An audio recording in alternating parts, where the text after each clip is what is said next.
Le F, un pas de casque, est propulsé par service d'outils FGL, votre stratégie gagnante pour les produits Makita, DeWalt et Milwaukee.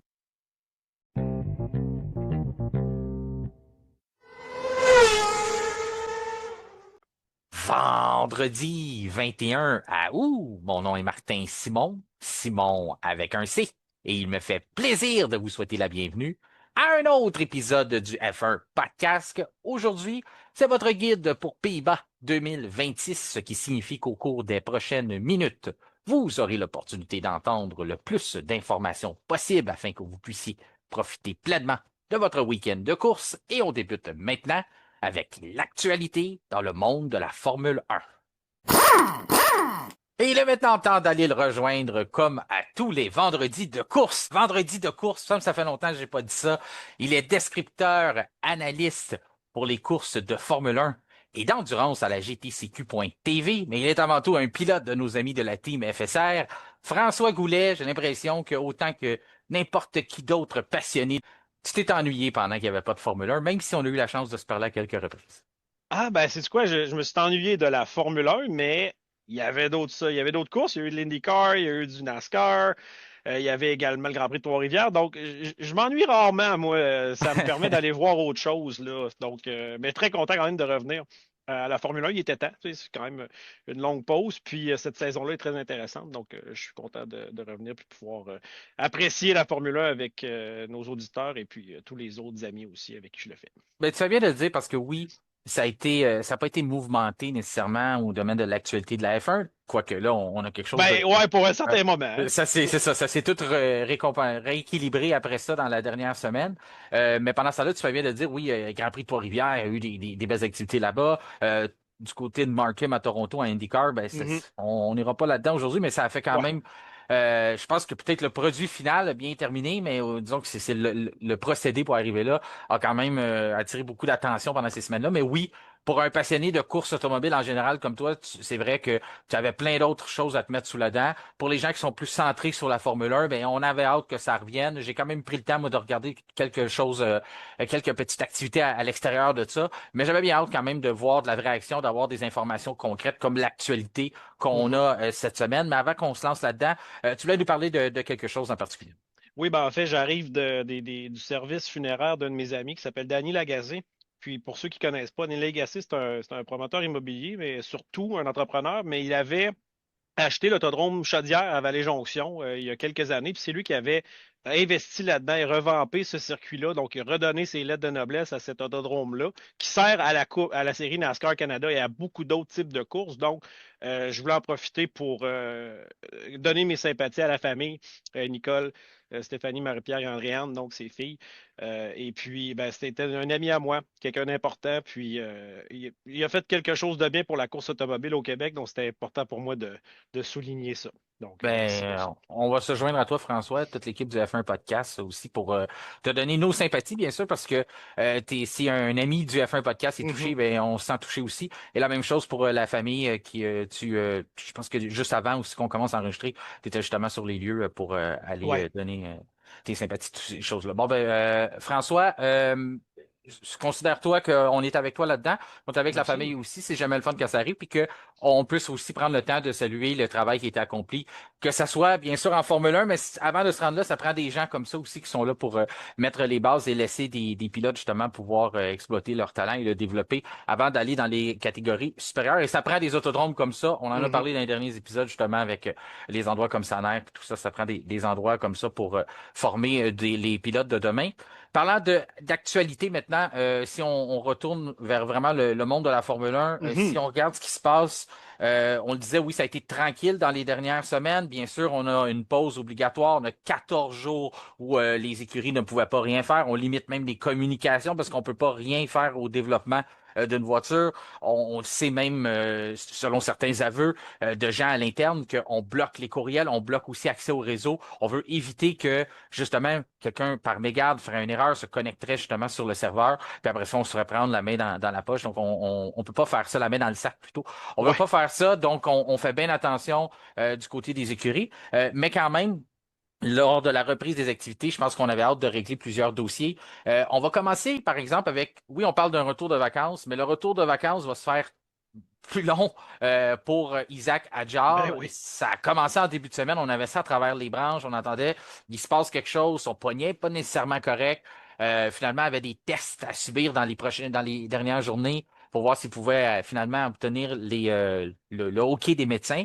Quand on parle à ça, on pense à ça aussi, c'est important de dire, c'est pas juste piloter la voiture, c'est de capable de s'extirper de là de façon le plus rapidement possible, advenant un incendie ou quoi que ce soit. Isaac était pas en mesure, a jugé qu'il n'était pas en mesure de disputer le week-end, donc on a décidé d'aller de l'avant. On n'a pas tardé du côté de Red Bull pour y aller d'une annonce, dire Isaac va passer son tour en fin de semaine.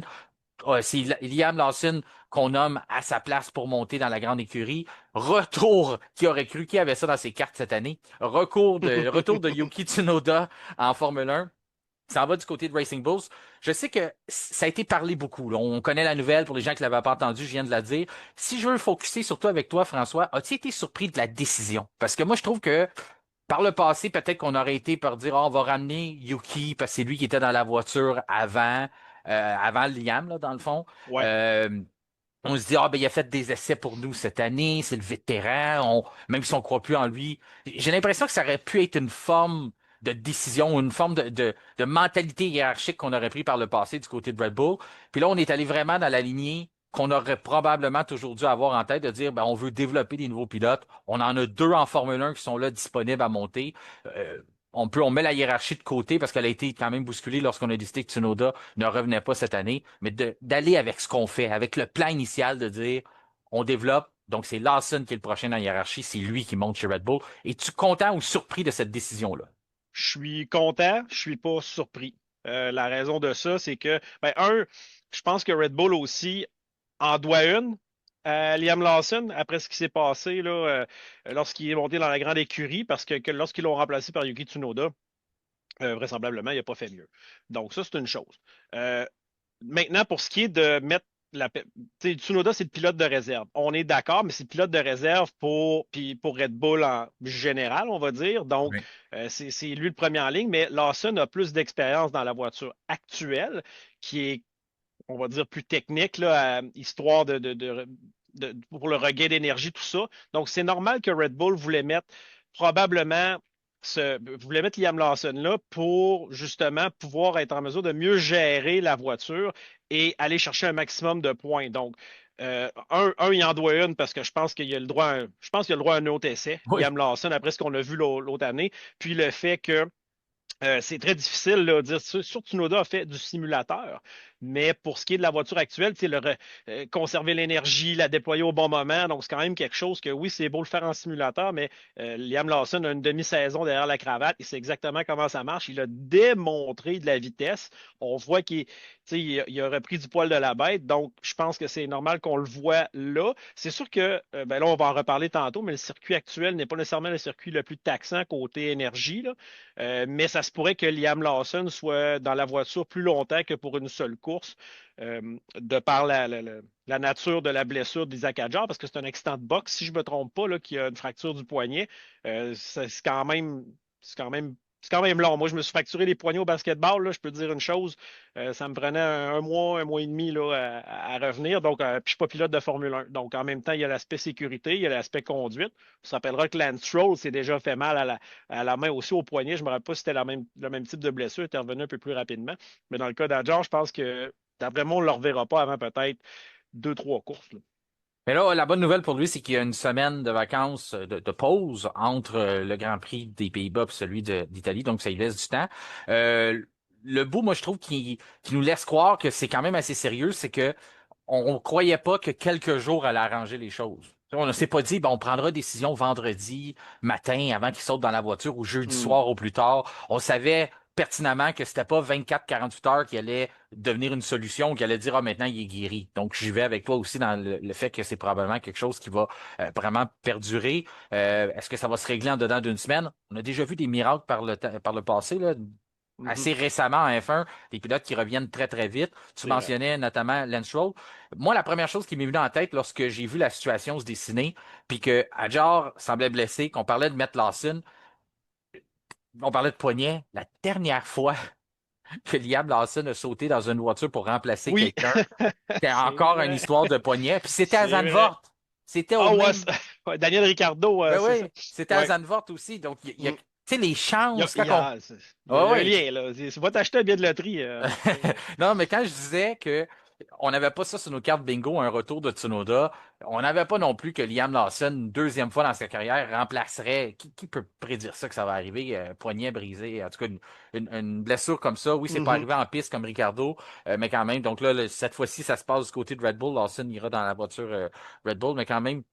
C'est tout un hasard que ça arrive comme ça. Ça lui donne une rare. Ben, je me rappelle pas, moi, un pilote Red Bull qui a été baissé pour retourner finalement. Donc, ça aussi, c'est quelque chose qui n'arrive pas normalement. Donc, d'avoir une autre chance de se faire valoir. Ça arrive aussi, je le disais, là, pour moi aussi, ça peut se tourner en cadeau empoisonné. Là, c'est sûr qu'au moment où on enregistre, on a vu un peu déjà ce qui se passait dans la première séance de Mhm. qualification, mais une performance catastrophique de Liam Lawson qui se fait battre, imaginons, là, par Arvid Lindblad et Mm. Yuki Tsunoda. Sa valeur pourrait baisser, Ouf. ouais, pourrait baisser vraiment, vraiment beaucoup. Puis il est toujours en négociation de contrat. Donc, pour certains dire, ah, c'est la chance d'une vie, c'est la chance. Je le vois aussi comme ça. Puis je suis persuadé que Liam Lawson le voit aussi comme ça parce que c'est des compétiteurs. Ces gars-là ont énormément de confiance en eux. Certains diront que Lawson, lui, il en a à revendre de la confiance, là. Donc, c'est un gars qui a énormément de confiance en lui. Mais ça va en prendre parce que tu dois absolument. Je veux pas dire que ça passe ou ça casse. Parce que je pense quand même qu'il faut garder ça froidement et dire le gars n'a jamais conduit cette voiture-là encore. C'est pas la Red Bull. Puis il arrive, il y a une séance d'essai libre pour un week-end sprint. Il faut quand même faire attention à comment on veut évaluer, mais j'ai l'impression que ça peut quand même laisser des séquelles. Si c'était vraiment catastrophique, on parle de misérable comme performance, ben là, ça pourrait vraiment laisser, pour moi, entacher les négociations de contrat. Le vois-tu de la même façon, toi aussi? Oui, en fait, c'est le test ultime là, pour Liam Lawson. Ça va peut-être aussi être déterminant pour l'avenir, justement, tu sais, la décision qu'ils ont à prendre avec Tsolov, hein, en bout de ligne, Qu'on parce que parle, c'est là, ça. c'est Oui, ça, oui. Ça on tombe va à point. c'est ça, là, on parlera des résultats de la qualification sprint après, mais à date, à date, ça regarde pas bien pour Liam Lawson, mais toujours est-il que j'espère pour lui qu'il va avoir plus qu'une course pour se prouver. Désolé, Isaac Hadjar, prends ton repos.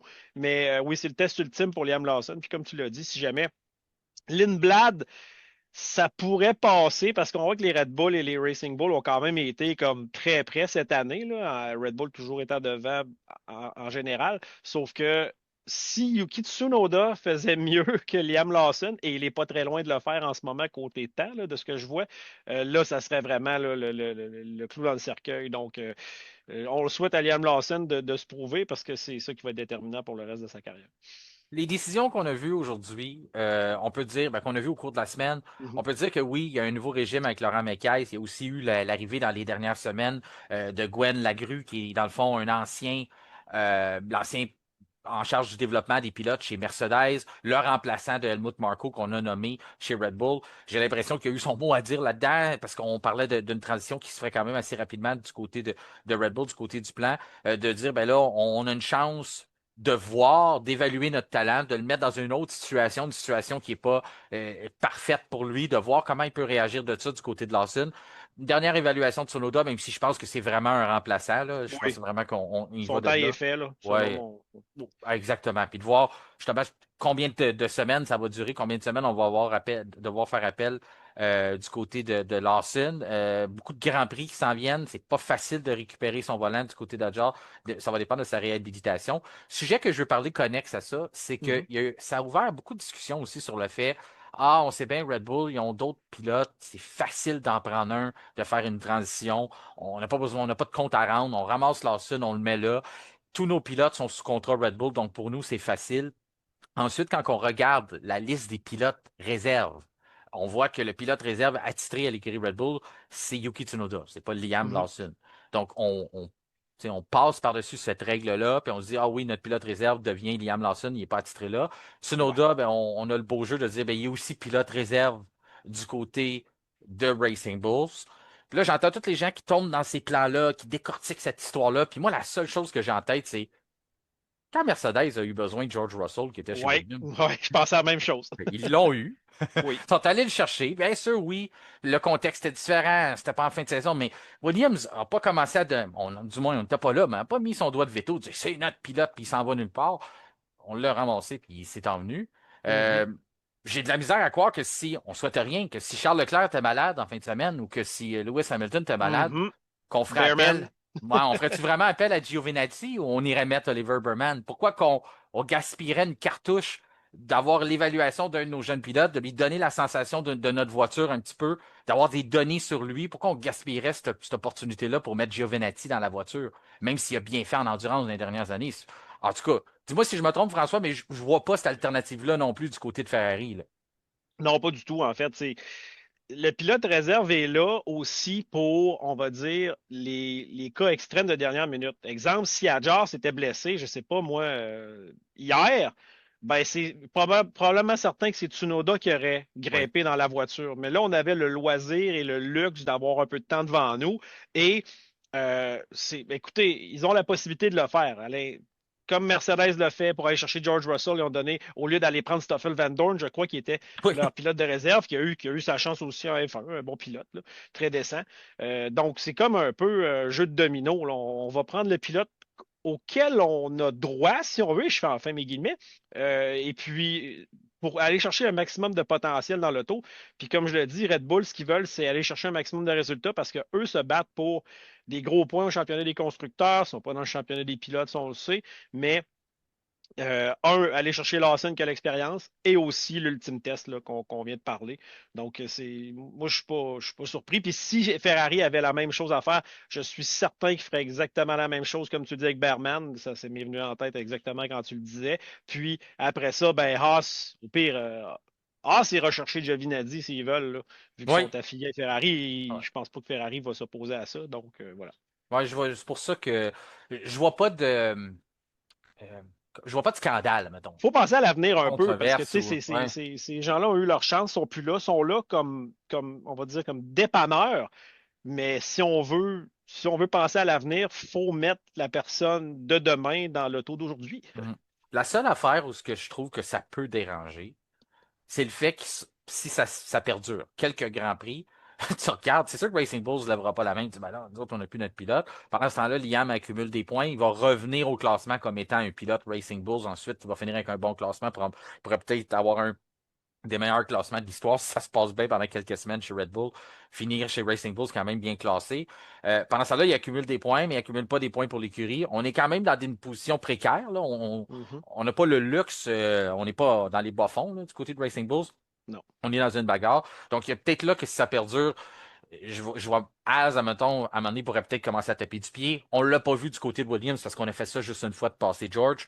Mais c'est peut-être juste cette situation-là où on étire l'élastique, mais on n'est pas rendu là. Mais a priori, à base, quand on voit ce qui s'est déroulé cette semaine, j'ai vu des gens s'insurger. Pour moi, je vois pas nécessairement la controverse là-dedans. Je me dis, on Non. a déjà vu ça, puis j'ai l'impression que c'est pas juste Red Bull qui aurait cette latitude-là de faire ça si advenant on aurait des blessures. Si on Ils vont parle toujours. maintenant du. Ouais. Oui, vas-y, Ben, tu ben, vas vas-y, en fait, ajouter? ils vont toujours aller chercher le meilleur pilote possible pour leur Oui. écurie parce qu'ils ont ce pouvoir-là. C'est ça, exact. C'est bien résumé. Puis, dans le fond, de faire ce qui est le mieux pour l'écurie, de ne pas faire des pas en arrière, de faire, si Ouais. on a l'opportunité de faire progresser un pilote, lui donner une chance, comme je le disais tantôt, puis bâtir là-dessus. En Formule 1, les données, c'est tout, là. Tout ce qu'on peut accumuler sur quelqu'un ou sur une voiture, sur des performances, sur un circuit, on a besoin de ça dans nos données pour le futur. Donc, je ne verrais pas pourquoi on se priverait de ça. Du côté du marché des pilotes, François, on a enfin eu des développements du côté de Williams qui a commencé la danse. On nous disait, hein, c'était comme un jeu de dominos. Quand les Ouais. dominos vont se mettre en place, ben, tout le reste va partir. On pensait pas qu'à la tête des dominos, on avait Alex Albon. Ça, on ne l'avait pas vu comme ça. Ouais, c'est ça. Donc, je pense pas que c'est ça qui a tout bousculé cette journée-là, mais oui, Albon qui a été confirmé dans son rôle. Ça tombe à point parce que ça va pas très, très bien depuis le début de la saison. Ça va pas bien non plus du côté de Williams. Quand on Mm. met les deux ensemble, moi, j'ai résumé ça un peu deux parties qui décident de dire, bon, gars, on se pardonne, puis on Ouais. continue, on commence à zéro. Je dois faire mieux, tu dois faire mieux. C'est pas mal ça que je l'ai vu a priori. Puis on y va simplement avec l'entente d'un an. Es-tu content qu'on poursuive l'étude Albon? Moi, ma perception, je te le dis rapidement, François, j'ai l'impression qu'Albon est meilleur que ce qu'il nous a montré depuis le début de la saison. Même affaire pour Williams. Oui, Albon, tu sais, c'est de valeur ce qui se passe, mais ce que j'ai vu de lui dans le passé, je sais qu'il est capable de mieux. La voiture, peut-être, ne lui permet pas de le faire. Donc, un contrat d'un an, c'est pas un gros risque de Mhm. la part ni l'un ni l'autre, là. Ben, en tout cas, en fait, Williams, parce qu'Albon, lui, ce qu'il veut, c'est conduire en F1 jusqu'à sa retraite. Cela dit, oui. Fait qu'un an, c'est pas exagéré. C'est comme dire, ben, on va s'améliorer, puis toi, ben, t'as une deuxième chance de nous prouver que tu es le pilote qu'on a besoin. En même temps, les options pour Williams ne sont pas énormes. Albon, il y a de l'expérience. Puis quand même, tu sais, je vais le dire, c'est quand même un pilote qui est solide, là, sauf que même s'il ne nous le démontre pas cette année. Donc, je suis pas surpris de ce renouvellement-là. C'est un peu plat. On va dire que c'est un peu plate ce qui se passe avec les renouvellements parce qu'il n'y a personne qui bouge, là.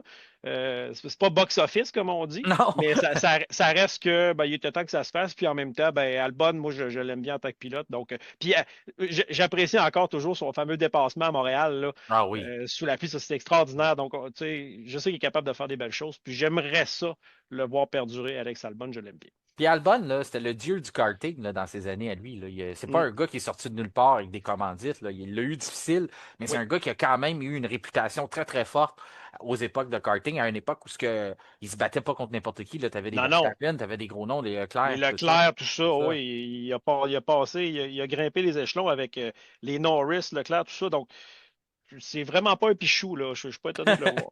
Non. Puis là, tu touches un peu, tu sais, on parlait changer de Oui, pilote, tu dis, on n'avait pas vraiment d'option. J'ai le goût de prendre la bonne vieille expression québécoise, c'est 4,30 sous pour une pièce, là. oui. C'est un peu ça.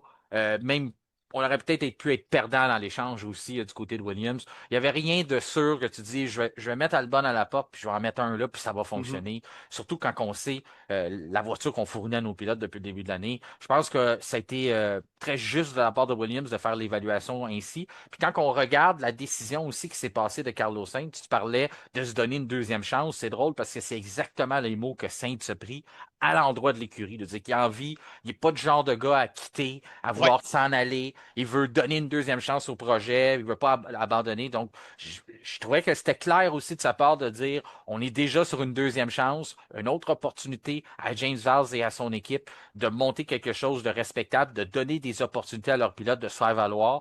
Carlos Sainz a décidé de renouveler. La mhm. différence du côté d'Albon, c'est le pluriannuel. Donc, on a décidé Oui. d'aller avec plus d'années. On confirme 2027, donc il sera là l'an prochain. Puis après ça, on sait qu'on a des façons de négocier pour continuer de garder Sainz.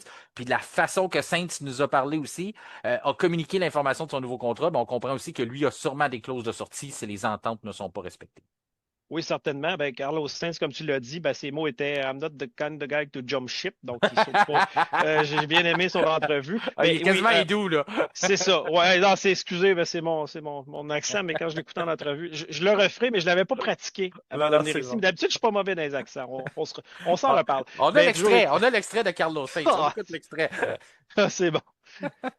Mais toujours est-il que Carlos Sainz, oui, ben, il s'est commis à ce projet-là. En même temps, ses options ne sont pas multiples, hein. Non. Donc, je pense que lui, ce qu'il veut, c'est peut-être justement solidifier, solidifier sa position là.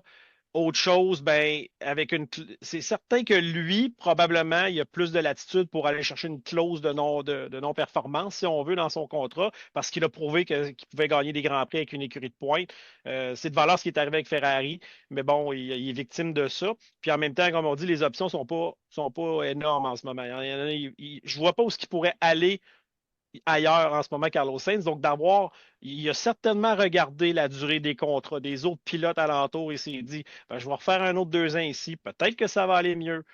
Et si ça va pas mieux, ben, je ne serai pas non plus brûlé nécessairement en tant que pilote et je vais peut-être avoir une autre opportunité d'aller dans une écurie plus performante. Donc, c'est bien. Ça, en même temps, jusqu'où je crois qu'il a confiance en Williams, je me garde une petite gêne. Comme je te dis, je pense que ce qu'il a dit là, ben, c'est comme un peu ce que les gens veulent entendre. Mais Carlos Sainz, j'ai pas l'impression qu'à 100% il a confiance au projet, mais que ses options étaient moindres. Donc, j'ai hâte de voir ce que ça va donner. J'espère pour lui que ça va s'améliorer. Mais sincèrement, son discours, moi, quand je l'ai entendu, j'étais comme, ben, c'est pas le genre de gars à sauter du bateau. Peut-être, mais s'il y avait l'opportunité là, d'aller dans une autre écurie, je suis pas mal certain qu'il l'aurait fait. Il a déjà sauté du bateau de McLaren pour aller dans le Ben, bateau. c'est ça, là. Tu sais. C'est- Donc, moi, je pense au passé. Il n'a pas sauté du bateau de Ferrari. Il s'est fait tirer par-dessus bord. Oui. Mais pour le reste, le passé est là, tu sais. Puis, voyant que ces deux volants drive chez Williams n'étaient plus disponibles, Max Verstappen a décidé de rester chez Red Bull. Ça, Oh mon Dieu. non, mais ça a Ah, été la ça, c'est grosse la meilleure. nouvelle. Ouais, ça a été la grosse nouvelle après tout ça, c'est que Ouais. terminer les rumeurs, c'est comme ça que j'ai commencé mon texte sur la page de F1 Podcast. Euh, Max Verstappen qui renouvelle chez Red Bull. Moi, je pense que c'est une bonne nouvelle pour le sport du fait que Ouais. ça va jusqu'à la fin 2030. Ouais. Le fait que Verstappen va rester en Formule 1. Je sais, dans les commentaires, il y a des gens qui sont heureux. Plusieurs sont heureux de le voir rester là. Il y en a d'autres qui disent, ah, j'aurais aimé mieux le voir quitter. Moi, j'ai toujours eu la mentalité de dire, on veut le plus de champions du monde. On veut les meilleurs pilotes sur la grille. C'est le fun de rentrer des jeunes. S'ils sont forts, s'ils sont au niveau, c'est correct parce que c'est toujours de garder une rétention puis de garder un bassin qui est élite. Puis de n'importe quel bassin de 2027 environ, 2028-2029, où ce que tu me dis, on va enlever Max Verstappen puis on va avoir les meilleurs pilotes encore. J'ai énormément discuté avec ça. Je pense pas que la valeur de Verstappen va considérablement descendre, que la F1 n'a plus besoin de lui pendant ces années-là, du moins jusqu'à la fin 2030. Donc voilà pourquoi je l'accueille du genre de dire bonne nouvelle pour Red Bull, mais je pense que ça dépasse simplement Red Bull, cette nouvelle-là. Ça dépasse la Formule 1, ça va plus loin dans le sport en général, puis dans le Mhm. monde du sport automobile, de dire ben, Verstappen va rester dans la meilleure vitrine pour se montrer. Parce que c'est correct, les autres catégories, c'est bien le fun, mais c'est pas le même auditoire que la Formule 1. Donc, pour moi, dans l'ensemble, je trouve que c'est une excellente nouvelle. Je sais pas si tu le vois du même. Oui, bien, tu sais, il y a une affaire que j'aime dans la vie, c'est les joueurs de concession. Oui. Sidney Crosby, Joe Sakic, Michael Jordan, nommons-les. Donc, Max Verstappen est avec Red Bull depuis extrêmement longtemps. C'est l'écurie, c'est l'équipe qui lui a fait confiance dès le départ. Il disait en entrevue que il avait parlé avec Dietrich Mateschitz avant son décès, bien évidemment que lui, son but serait de rester avec Red Bull pour toute sa carrière. Et ça, c'est quelque chose que je trouve important parce que si Max Verstappen reste avec Red Bull toute sa carrière et réussit à aller chercher d'autres championnats, je pense que ça démontre, tout le sentiment d'appartenance qu'il a, qu'il semble avoir. Red Bull, c'est comme sa deuxième famille, il a toujours été là. Max Verstappen, je vais sortir les guillemets, c'est comme l'ennemi de toutes les autres équipes. Donc, le voir changer d'équipe, me semble, aller voir Verstappen chez Mercedes, ça fait curieux un peu. Tu sais, Mhm. surtout avec l'histoire qu'on a vue avec les autres championnats. Donc, tout ça mis ensemble, moi, je suis content de le voir là. Verstappen, c'est sûr qu'il a évidemment des clauses de sortie. Il n'a pas voulu en discuter. On lui a posé la question. Il dit, je ne discute pas de ce qu'il y a dans mes contrats, mais on sait tous que Verstappen, si ça ne marche pas chez Red Bull, il pourrait à la rigueur s'en aller s'il avait une belle opportunité. Mais ce qui est le fun aussi avec Red Bull, c'est que c'est très ludique comme compagnie et Verstappen, lui, aime ça s'amuser. Donc, je suis certain qu'on va le voir dans d'autres séries, que Red Bull va le supporter et l'épauler à aller faire les 24 heures du Mans, du Nürburgring, de Spa, Daytona, peu importe, aller faire une course à la pige, peut-être faire le Bathurst Mill en V8 Supercar. Je ne serais vraiment pas étonné qu'il soit deuxième pilote à un moment donné dans l'une de ces voitures-là.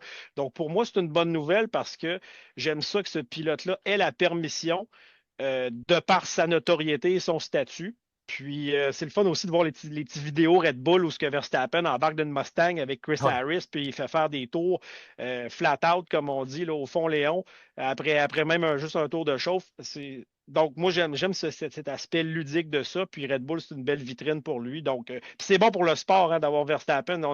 On a perdu Ayrton Senna encore une fois au sommet de sa performance, sauf que c'est parce qu'il est décédé. Si un pilote au sommet de sa performance s'en va juste parce qu'il est blasé, moi, je trouve que c'est une grosse perte. Ouais, c'est une grosse perte. Puis quand on regarde dans l'ensemble de sa carrière, ce qu'il a déjà accompli, puis le fait que il y a eu un fameux, si on veut l'expression, je prends tes guillemets, l'expression un reset de Red Bull en Ouais. 2016, qu'on a fait vraiment notre virement jeunesse. On a précipité un peu, finalement, Ricardo un peu à la porte, mais ça a vraiment été une reconstruction de l'écurie. Certains vont donner beaucoup de mérite à dire, ah, ben, c'est Adrian Newey qui a fait gagner Red Bull. Mais Adrian Newey a été là aussi pendant des saisons où on ne gagnait pas chez Red C'est Bull. A vrai. été là aussi au début de Verstappen, mais c'est vraiment quand on a réussi à construire autour de Max avec les talents d'Adrian Newey, de Pierre Vacher et tout le monde qui était là, Jonathan Whitley, Bob Marshall, Mhm. quand on a vraiment réussi à centraliser tout ça, puis de prendre ce qu'on avait entre les mains du joyau de Verstappen, un talent générationnel, que là, on a réussi à les capturer quand même 4 championnats des pilotes. plus 3 championnats des constructeurs, je m'abuse, 3 championnats Mhm. constructeurs. Donc, d'aller chercher ça, ça a été comme la génération Verstappen. Et là, ce qui serait drôlement plus impressionnant, c'est de le refaire avec notre moteur, de le refaire Mhm. avec notre voiture, avec notre pilote. Tu sais, Red Bull, là, toi, tu as connu cette époque-là lorsqu'ils sont arrivés, c'était les rebelles des paddocks, là. Ouais, tout à fait. C'était, on joue la grosse musique, on vient pas du monde du moteur, on vient pas du monde de l'industrie automobile. On arrive avec notre écurie, on en achète un autre aussi, on sauve le sport un peu parce qu'on va acheter Mm. Minardi parce qu'on ne veut pas perdre ça. Donc là, on a 2 portes de garage, la musique qui joue à tue-tête, les Rolling Stones lorsqu'on gagne. Puis là, finalement, on commence à bousculer un peu le championnat. Je trouve que Verstappen cadre directement là-dedans aussi. Le pilote, comme tu dis, ça va plus loin que la F1, on veut transcender ailleurs avec la marque Red Bull, donc d'avoir le meilleur pilote. Présentement en F1, même si oui, Antonini fait très bien, mais la marque de commerce de la F1, des 4 titres des pilotes des dernières années, c'est Verstappen quand même qui a été l'image de ce sport-là, donc de poursuivre là-dedans. C'est correct, le Lawson puis Hadjar, mais j'ai l'impression que Red Bull aurait pris un sérieux coup côté image avec ces deux pilotes-là. Ils sont pas prêts à prendre justement ce que Verstappen était. C'est pas à l'époque justement où ce que Verstappen avait pris la place de Ricardo parce que ce qu'il démontrait, il démontrait qu'il était voué à un grand avenir. On veut pas rien enlever à Hadjar, à Lindblad, qui est probablement celui qui est le plus près d'éclore un jour, puis de Mhm. ressembler. Quand je dis ressembler, c'est de très Oui, loin oui. à ce que Verstappen pourrait faire. Mais on n'est pas là, donc il faut attendre encore un peu d'années. Donc, je pense qu'on assure notre avenir du côté de Verstappen. Une chose que j'ai trouvé très intéressant dans ses commentaires, j'ai pensé à toi aussi lorsqu'il a mentionné ça. Il a, il a dit 2030, OK? Là, Mhm. 2028, c'était comment Verstappen, de toute façon, s'en va en 2028. Là, il signe jusqu'à 2030, donc ça vient dans la tête des gens. Ah, ben, de toute façon, Verstappen s'en va en 2030. C'est pas ça qu'il a dit en plus, hein. Il a très bien dit. Ça va me laisser la chance de regarder la nouvelle réglementation qui s'en vient. Mhm. Tout à Il fait. dit, j'aime le fait qu'on apporte des changements, on n'est pas encore là, mais il dit là, ça va me laisser la chance de voir la nouvelle réglementation. Je trouve qu'il a tout de suite mis sa pression de dire, ah, je veux être consulté, je veux aider à voir ça va être quoi la nouvelle réglementation, parce que c'est ça qui va dicter si je reste ou pas. Puis il a tout de suite dit V8. Ouais, ça Donc, c'est extraordinaire. ouais. Fait que j'ai trouvé.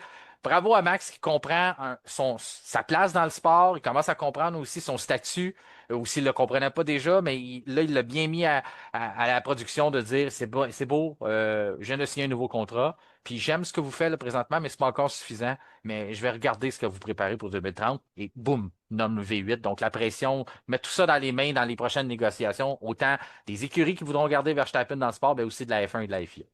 Ouais, ça pèse lourd, hein, ça démontre le poids que Max Verstappen a. Pour moi, c'est très encourageant parce qu'on sait qu'on a discuté souvent de ces fameux moteurs-là. On aimerait avoir des V10, mais les V8, ils sonnaient quand même très bien. Oui, oui. Pour moi, c'est un bon entre-deux, si on veut.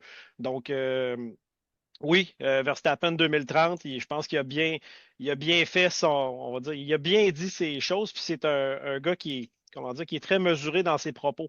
Ça, on l'a vu, donc je suis pas étonné qu'il soit allé avec une déclaration comme celle-là. Pour conclure sur Red Bull aussi, le fait qu'on sécurise Verstappen si tôt. Tu sais, je mentionnais, ben, il n'y a pas de presse pour lui de signer. Il n'y a pas de presse pour lui, il peut attendre du côté de McLaren, voir ses options.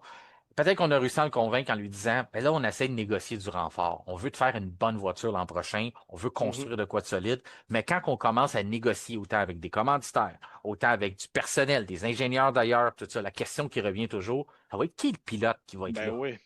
Là, on a Mm. sécurisé ça du côté de Laurent Mekies, du côté de Red Bull, la compagnie. Là, on peut vraiment commencer à négocier, peut-être d'aller chercher justement du renfort pour vraiment pallier un peu à tout ce qu'on a perdu dans les dernières années ou dans les dernières, on peut dire derniers mois, dernières années. On perd beaucoup d'employés, beaucoup de cerveaux chez Red Bull. Donc là, de sécuriser Verstappen, mais ça donne énormément de pouvoir à Laurent Mekies qui essaye d'attirer quelqu'un. Donc ça, il ne faut pas négliger cet aspect-là non plus.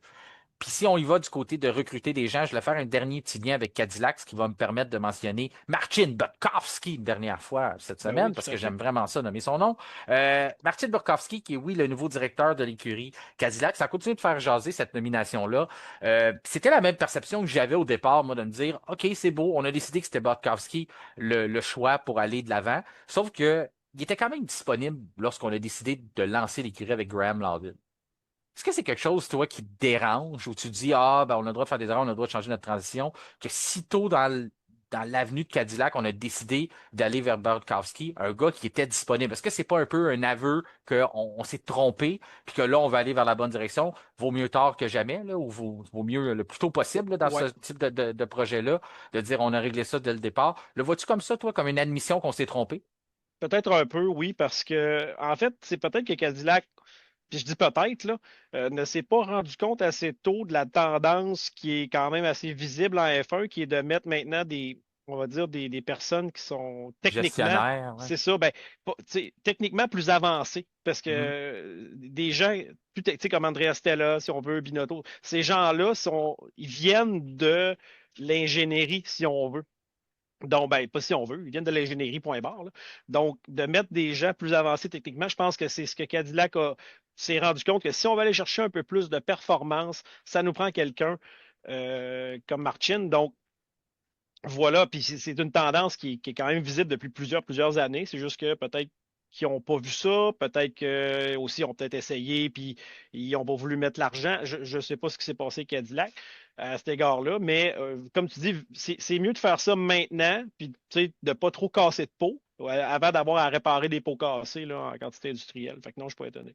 Ouais, que les racines soient vraiment bien Ouais. prises dans J'étais étonné de l'écurie. voir Lawden partir si tôt, mais tu sais, après réflexion, c'est la tendance des équipes F1. Donc, faisons-le tout de suite avant et reprenons du poil de la bête rapidement. C'est ça, parce que, tu sais, on voit souvent dans le sport des fois que tu avais un projet en tête, tu voulais bâtir avec quelqu'un, puis là, tout d'un coup, il y a une autre écurie ou une autre équipe qui fout quelqu'un à la porte, puis tu te dis, Mm. tout d'un coup, mon candidat, il sent pas mal moins bon. Il me semble que celui-là m'intéresse beaucoup plus. Il n'était pas disponible lorsque j'ai fait mon choix, mais là, le gars que je voulais, il est là, donc je vais le chercher. C'est pas ce qui est arrivé dans le cas de Cadillac parce que le gars qu'on a choisi était déjà disponible lorsqu'on avait choisi Loudon, donc c'est pour ça que je voulais t'en parler aussi. Mhm. Je comprends pourquoi on continue de jaser de ça, puis ça murmure dans le coin, parce que c'est vrai que c'est tôt dans le projet, mais on semble que c'est pas nécessairement tout était bien orchestré. Donc, on a décidé de faire un petit, encore le mot reset, mais de dire on va recommencer ça, une petite remise à neuf, de dire être sûr qu'on part sur des bonnes bases. Il se passe beaucoup de choses aussi en arrière sur les actionnaires de l'entreprise avec Mhm. Cadillac, pas nécessairement du côté de General Motors, mais du côté là, du côté de Dan Torres, le TWG, ces affaires-là. On en parlera un peu dans notre entre-deux courses la semaine prochaine. Il y a plein d'autres sujets intéressants comme ça qu'on va pouvoir discuter. Des changements aussi du côté de la FIA qui se prépare pour 2027 au niveau des voitures. Ça va laisser un peu de latitude aux écuries aussi sur des choix à faire dans la conception des nouvelles voitures. C'est des choses qui ont été réglées dans les dernières semaines. On va pouvoir vous en parler dans l'entre-deux courses, épisode qui va être disponible vendredi prochain. On va pouvoir avoir plus de temps sur développer ces sujets-là puis de voir différents angles sur comment nous, notre perspective face à ça. Une chose qu'on n'a pas besoin d'avoir une grande perspective parce que ça a été annoncé, puis c'est quand même triste. C'est Antonelli qui va prendre une pénalité sur la grille à Monza. On l'a déjà annoncé d'avance, donc oui, avec les allocations au niveau du moteur, on commence à être serré. C'est une situation qui va frapper tous les écuries, pas juste Antonelli. Le fait qu'on décide de le faire à Monza, c'est logique par les caractéristiques du circuit. Ouais. Par exemple, c'est illogique dans le sens que le gars est en tête du championnat du monde, il est à sa saison d'éclosion, il est une superstar qui est Antonelli, va arriver chez lui, peut être relégué à l'arrêt de la grille. Ça ne l'empêchera pas de gagner, ça va peut-être ajouter du spectacle.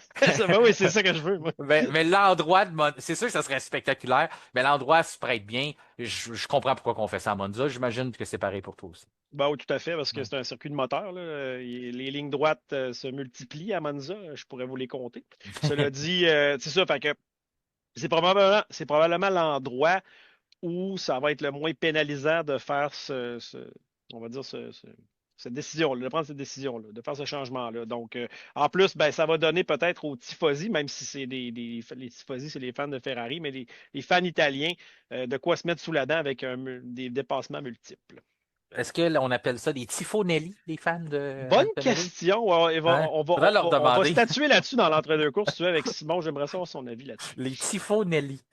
Les tifonelli, Bon, pour ben tu le sur dises avec un petit ceci, accent. sur ceci, c'est à de parler pour une dernière fois du Grand Prix des Pays-Bas. Je le disais depuis le début de la semaine, je trouve Mm. qu'on a un sentiment partagé. Retour de la F1, dernier Grand Prix Des des paysans. Pays-Bas. Et sans plus tarder, ben, on passe à la journée de vendredi qui avait lieu sur le circuit de Zandvoort.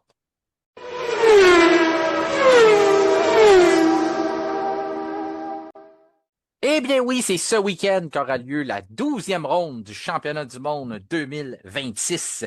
pour une 36e et dernière fois du côté des Pays-Bas sur le tracé de Zandvoort, un tracé de 4,259 km, 14 virages seulement, 10 à droite et 4 à gauche. On a des dénivelés de 8 mètres qui sont assez impressionnants, mais ce qu'il y a de plus impressionnant, ce sont les virages avec les inclinaisons, 19 degrés dans le virage 3 et 18 dans le dernier virage. 24 tours seront à compléter lors de l'épreuve sprint de samedi et 2 zones de ligne droite seront à la disposition des pilotes et 72 tours seront à compléter lors de l'épreuve de dimanche. Mon cher François, un classique comme Zandvoort, parce que oui, nous, on connaît la nouvelle mouture parce qu'on est revenu dans le sport. C'est simplement la 6e édition depuis qu'on a tout remis ça beau pour accueillir la Formule 1 actuelle. Mais quand même, 1952, au début, lorsqu'on courait aux Pays-Bas, on peut pas parler de Zandvoort sans penser à Gilles Villeneuve, en tout cas, pour Non. les gens qui ont connu ou qui ont accès à YouTube. Donc, j'ai l'impression que c'est avec le cœur gros que François nous parlera de Zandvoort. Ben, tout à fait. Circuit, ben, en fait, juste dire aux gens, c'est pas parce qu'ils voulaient pas continuer, mais c'est une question d'argent Oui, le avec gouvernement. Zandvoort. Mhm. Moi, j'avais été un peu déçu a priori parce que lorsqu'ils l'ont refait, je pensais qu'il peut-être il l'agrandirait. Il y a des dunes de sable peut-être qui auraient pu être exploitées. Bon, je suis pas dans l'immobilier, on va dire aux Pays-Bas, donc je peux pas dire si ça leur appartient ou pas. Mais c'est sûr qu'on aurait perdu le virage Tarzan, où on l'aurait refait un peu plus loin.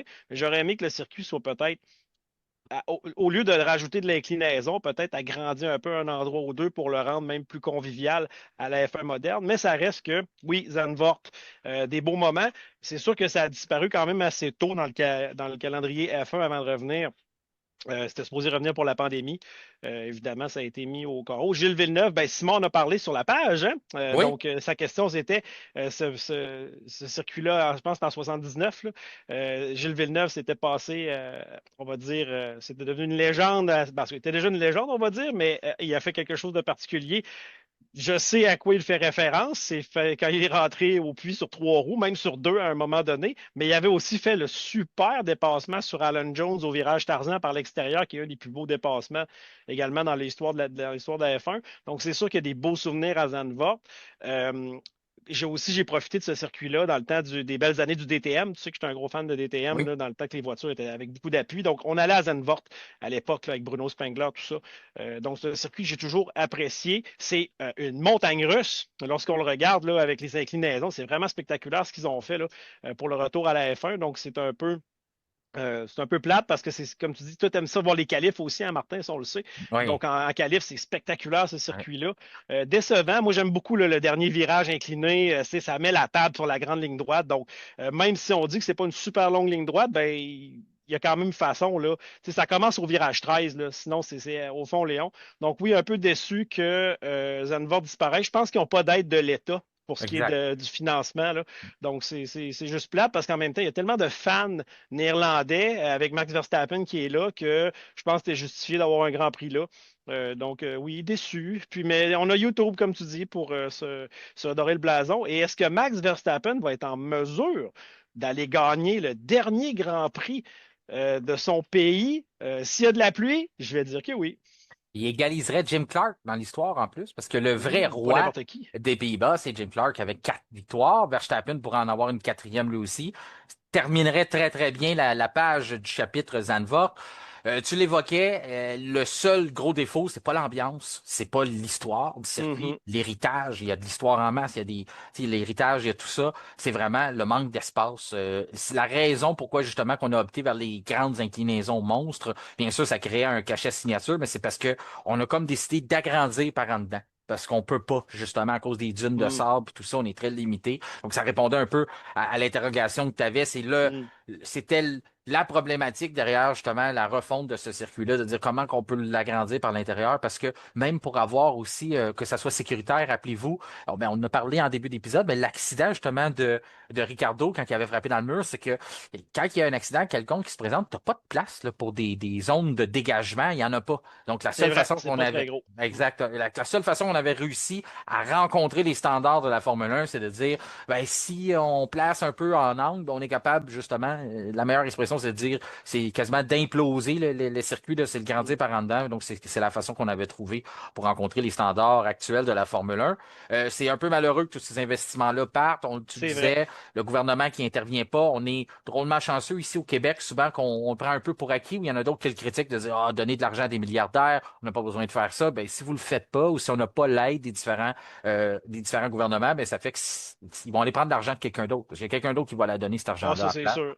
On le voit dans. Il y a un Qatarite à quelque part qui veut une deuxième course chez lui. Exact. Il y a l'Arabie Saoudite qui va dire on va en prendre quatre. Il y a toujours Mhm. quelqu'un qui va penser à quelque chose là-dedans. Ils en veulent des grands prix, eux autres. Fait que j'ai pas de misère à croire que si ben on le voit justement, puis ils le donnent pas, mais là, il va y avoir on a deux grands prix du côté de l'Espagne, en attendant de voir ce qu'on va faire. Puis c'est plus tu sais, Madrid a réussi à avoir un grand prix, donc c'est sûr qu'il y en a qui sont retranchés du calendrier à cause de ça. Mais ça, c'est une des situations qui fait en sorte qu'on va perdre quand même un bel emplacement. Tu Ouais. parles de l'ambiance, c'est quoi? C'est 25 kilomètres d'Amsterdam. On sait ce qui se passe à Amsterdam, donc on transfère, on transfère un peu les gens de bonne humeur, ben on les transfère de place pour le week-end, on les envoie à la plage. C'est vraiment un des endroits que j'aurais aimé aller, là, dans une espèce de bucket list d'endroits, aller voir Mhm.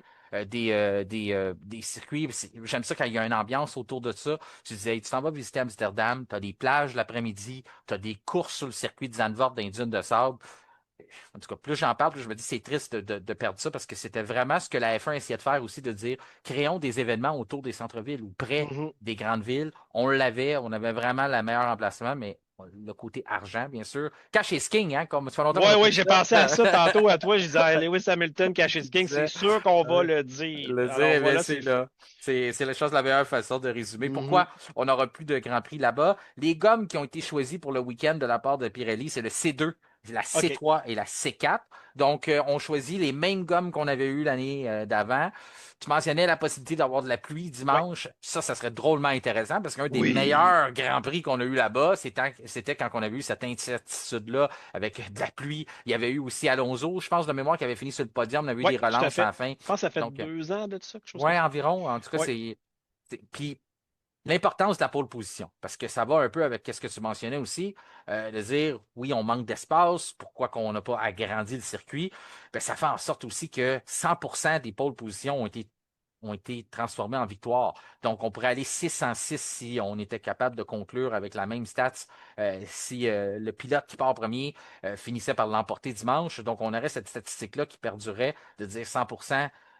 C'est quand même une grosse tendance et c'est ce qui ajoute drôlement, tu mentionnais à quel point j'aime les qualifications, ça ajoute aussi de l'engouement autour de ça, de dire oui, c'est toujours important ce qui se passe le samedi, mais c'est drôlement plus important lorsque tu sais que c'est en 100% des cas, dans les 5 dernières éditions, celui qui partait premier a remporté la course. Oui, ben je trouve que c'est un circuit qui ressemble un peu, ben, je veux dire, il ressemble un peu au Hungaroring, hein. Je Oui. veux dire, et un vieux circuit, petit, rapide, du genre de. L'autre, c'est une piste de go-kart, celui-là, c'est une montagne russe, mais un peu les mêmes caractéristiques, point de vue course. Donc, cette tendance-là d'être en pôle, à l'instar des Monaco et des autres circuits comme ça, super important. On reparlera de George Russell dans quelques minutes. Mais j'aimerais ça, par exemple, peut-être voir la tendance changer. Sait-on jamais. C'est justement s'il y a de la pluie que ça risque fortement d'arriver. Puis maintenant aussi avec ces Formule 1-là et le déploiement d'énergie, comme on dit, c'est pas un circuit où la gestion d'énergie va être aussi critique, on va dire, que d'autres ou je sais pas comme à Spa ou quoi que ce soit, que Mhm. c'était avec de très longues lignes droites, mais partant, mettons, du virage 13 avec cette inclinaison-là et quand même une bonne ligne droite, ça se pourrait que ça rentre quand même en ligne de compte et qu'on ait des dépassements à l'avant. Sait-on jamais? Antonelli aussi, ben, il va avoir le couteau entre les dents. Là. Chez George Russell est bien content, revient d'une fiançaille d'ailleurs, donc il a été revigoré pendant la pause, mais moi je pense que ça risque de se battre un peu. Lando Norris arrive fort d'une victoire, a gagné l'année dernière. J'ai l'impression qu'on risque d'avoir un Grand Prix des Pays-Bas plus excitant peut-être que les derniers pour ce qui est de se batailler pour la victoire. Puis faisais la comparaison avec Hongrie, tu es directement sur le point parce que dans les dernières saisons aussi, la statistique nous démontre que l'équipe qui gagne, pas nécessairement le pilote, mais l'écurie qui gagne en Hongrie, gagne aussi à Zandvoort parce que les caractéristiques sont drôlement pareilles. Les lignes droites ne sont pas vraiment là. Ça va venir aider si on a une voiture qui n'est pas nécessairement très, très bonne dans l'effet de laisser de larguer la traînée. Mhm. Si on n'est pas vraiment efficace dans ce domaine-là, ben, on est capable de s'en sortir parce qu'on a besoin de beaucoup d'appui aérodynamique. Donc, ça va être intéressant à voir. Tu nommais des candidats à l'emporter. Justement, statistique qui m'a fait sursauter en début de semaine lorsque je disais ça. Puis après ça, j'ai vu même Simon le mentionner dans sa chronique ce matin. La dernière victoire de Piastri remonte à Zandvoort en 2025. Ouh. C'est pas un an jour pour jour parce qu'on déplace un peu les. Mais quand même, il n'a pas gagné depuis Zandvoort. Ça fait C'était pas longtemps. Norris qui avait gagné l'année dernière? Non, l'année dernière, c'est Piastri. Ah, ben mon erreur, mon Non, non, erreur, c'est mon correct. erreur. Norris a gagné l'année d'avant. C'est McLaren qui a Ah, gagné les 2 dernières voilà, saisons. excusez, c'est ça que Ouais. j'avais en tête. Bon, Donc, je savais que, parce que Verstappen a gagné 3 des 5 exact. Grands Prix depuis, donc, mon erreur, je m'excuse. Non, Mais non, il bon, n'y a pas de problème. Mais toujours est-il que, ouais, Piastri, ben, en fait, ça serait de l'eau parce que ça fait 5 courses d'affilée maintenant qu'on a des gagnants différents. ah, quand même, ouais. Donc, si Piastri gagnait, ça en ferait un sixième. C'est intéressant de regarder ça pour Ouais. voir justement quand on parle qu'il n'y a pas nécessairement de parité, que Mercedes est très fort, mais on doit quand même travailler fort. Puis on voit que avec les nouveaux, là, les améliorations qu'on apporte de plus en plus du côté de chaque écurie, les Mhm. bons qu'on est capable de faire d'un week-end à l'autre, je pense que ça reflète là-dessus de dire une fin de semaine, on pense que Ferrari s'envole. On l'a vu justement du côté de Barcelone. On se dit, ah, ben là, Ferrari a trouvé quelque chose avec sa voiture. Finalement, on ne l'a Mhm. pas vraiment revu dans cet état-là. Il y a eu Silverstone avec Leclerc, mais c'était pas la même chose. Puis après ça, McLaren, qui en Hongrie a très, très bien performé aussi. Moi, j'ai l'impression que maintenant, en date d'aujourd'hui, c'est vraiment McLaren qui annonce plus ses couleurs de dire nous, on va lancer, on va partir à la chasse aux Mercedes d'ici la fin de la saison. Peut-être qu'on va arriver à court, mais qu'on va être capable justement d'aller chercher des points ou gagner des courses. Ça aurait pu aller d'un côté ou de l'autre, là. Norris a fait plusieurs erreurs en Hongrie, mais a quand même réussi à remporter la course avec les circonstances qu'on connaît. Mais sinon, l'autre nom qu'on avait dans le chapeau, c'était Piastri, un autre pilote McLaren aussi. Donc, c'est quoi qu'on a bien fait du côté de l'écurie? Puis on dit si on peut profiter d'avoir un circuit qui ressemble à ça en celui de Zandvoort pour être capable justement de continuer d'extraire de la performance et de sécuriser une deuxième victoire cette année, ça serait drôlement important. On le voit notamment dans les trajectoires techniques présentées par nos amis de service d'outils FGL, une entreprise de troisième génération au Québec qui vous offre les produits Makita, DeWalt et Milwaukee et plusieurs autres marques de prestige. Vous offre aussi la réparation d'outils, donc une entreprise entièrement québécoise qui vous aide avec votre entreprise ou vos petits projets. Même quelqu'un des fois dit, ah, moi je vais faire des réparations chez nous, ma drill ne marche pas. La faire réparer ou en acheter une nouvelle, vous pouvez penser à nos amis de service d'outils FGL. Quand on parle des trajectoires techniques, c'est Mhm. rare qu'on les nomme en premier, mais je commence avec Alpine, parce qu'Alpine a Ouais. amené la plus grosse série de mises à jour pour sa voiture. Ça tombe drôlement à point parce qu'on s'était fait relayer d'une position au classement avant la pause. On a Racing Bulls dans les pattes qui nous joue des problèmes depuis le début de la saison. Donc là, on a décidé de mettre les chances de notre côté, du côté de l'écurie française, d'y aller avec un nouveau plancher, des côtés de plancher, un nouveau diffuseur. Donc, énormément de choses. On a retravaillé aussi les écopes pour les conduits d'aération, pour les freins. Donc, énormément les côtés, les pontons. Disons, là, vraiment beaucoup, beaucoup d'améliorations du côté. C'est 8 au total pour Alpine. Fait à noter seulement sur la voiture de Pierre Gasly. Donc, on a Oui, c'est vrai. oui, ça c'est bon de le savoir pour les évaluations. Si vous trouvez que Cola Pinto, Franco, notre ami, tire un peu de la patte en fin de semaine, ben, ça peut être justement relié au fait qu'il a la dernière version et pas la version la plus actualisée de la voiture Alpine. Du côté de Ferrari, on relâche pas non plus. Hein. 5 nouvelles améliorations pour la Scuderia. On est parmi les écuries qui en ont apporté le plus depuis le début de la saison. On retravaille le plancher, on retravaille les côtés, les planches du plancher, on retravaille pas mal tout ce qui a rapport justement au plancher, diffuseur, puis on a aussi travaillé aussi à l'arrière là, sur l'aileron. Euh, on ne peut pas parler d'amélioration sans parler d'Aston Martin. Ça fait tellement longtemps qu'on Mhm. entoure cette date-là, François. Le fait que oui, on avait apporté quelque chose de gros, point de vue aérodynamique en Hongrie, mais là, c'est le volet Honda, celui qu'on reproche depuis le début. Et Adrian Il Newey était temps. mentionne, oui, parce que si Adrian Newey mentionne qu'il a le cinquième meilleur châssis, ben, on doit se tourner du côté du moteur pour dire ben, le problème est là. Donc, si on peut améliorer ça du côté de l'écurie de Lawrence Stroll, ben, on pourra probablement faire des bons significatifs. On n'a quand même pas négligé le volet aérodynamique parce qu'on a continué de travailler là-dessus. 5 nouvelles améliorations, que ce soit l'aileron avant, que ce soit le système d'actuateur pour justement faire bouger ce fameux aileron-là qui bouge maintenant depuis le Mhm. début de la saison. On a aussi travaillé le diffuseur les diffuseurs sur les ailerons. Du côté d'Honda, ce qu'on a travaillé pour le moteur, c'est qu'on attribue le manque de performance au côté thermique. Donc, ce qu'on prend dans le constat, c'est que le volet électrique est correct. Et on veut beaucoup travailler nos performances sur l'aspect thermique. Ce qu'on a fait, c'est qu'on a modifié la chambre à combustion, on a même modifié la forme des pistons. On veut vraiment générer plus de chaleur à l'intérieur du moteur, avoir une meilleure combustion, être capable d'augmenter notre apport en performance du côté du moteur thermique. Et on pense qu'avec ça, on va être capable de recommencer à être compétitif. C'est un volet qu'on appelle volet 2. Là. Dans le fond, on se donne un nouveau départ du côté de Honda. Puis on mentionnait qu'on compte beaucoup, beaucoup sur les résultats aux Pays-Bas pour un peu établir où est-ce qu'on s'en va pour le reste de la saison. Donc, est-ce qu'on a vraiment réussi à corriger nos lacunes, puis on est capable enfin de commencer à développer des performances, puis essayer de rattraper tout le monde. On joue beaucoup en fin de semaine du côté d'Honda, donc ça sera à surveiller ce qu'on va être capable de traduire au niveau des performances pour Aston Martin. On en parlait McLaren tantôt, qui avait eu quelque chose de bon en Hongrie. On continue d'améliorer avec 3 nouvelles améliorations au niveau performance, nouveau aileron arrière. Ça fait des semaines, voire des mois qu'on travaille là-dessus, qu'on essaie de l'apporter, qu'on l'enlève, qu'on le met, qu'on l'enlève. Allons voir s'il va rester là pour l'entièreté du week-end. On a aussi retravaillé le couvert moteur, puis on a aussi retravaillé à l'arrière la façon qu'on vient refroidir les systèmes de frein à l'arrière de la voiture. Du côté de Mercedes, c'est quand même assez minime. On a aussi travaillé au niveau des écopes des freins, au niveau de la performance. Une amélioration seulement pour Mercedes. Red Bull, amélioration au niveau de la fiabilité. Et du côté de Williams Racing Bulls, Haas, ainsi que Audi et Cadillac, on aurait décidé de rien apporter. Du côté de Cadillac, on dit on a un nouveau directeur, c'est ça notre amélioration. puis Williams, on a des nouveaux contrats, ça va nous aider à aller plus Ouais. vite. Mais on précise Ça, quand même, Williams précise quand même que ça va être du côté d'Azerbaïdjan qu'on risque d'apporter quelque chose d'un peu plus gros pour essayer mhm. d'améliorer en performance. Tu mentionnais, François, qualification, George Russell. Je veux qu'on parle de George. Okay? Ça tombe bien parce que on connaît, c'est lui qui a signé la pole pour la course sprint de samedi, plutôt samedi matin, 6 heures à l'heure du Québec, hein, pour les lève-tôt. Super. Ouais, ça va sentir le bacon puis les œufs pendant cette course-là. Là. Tout à fait.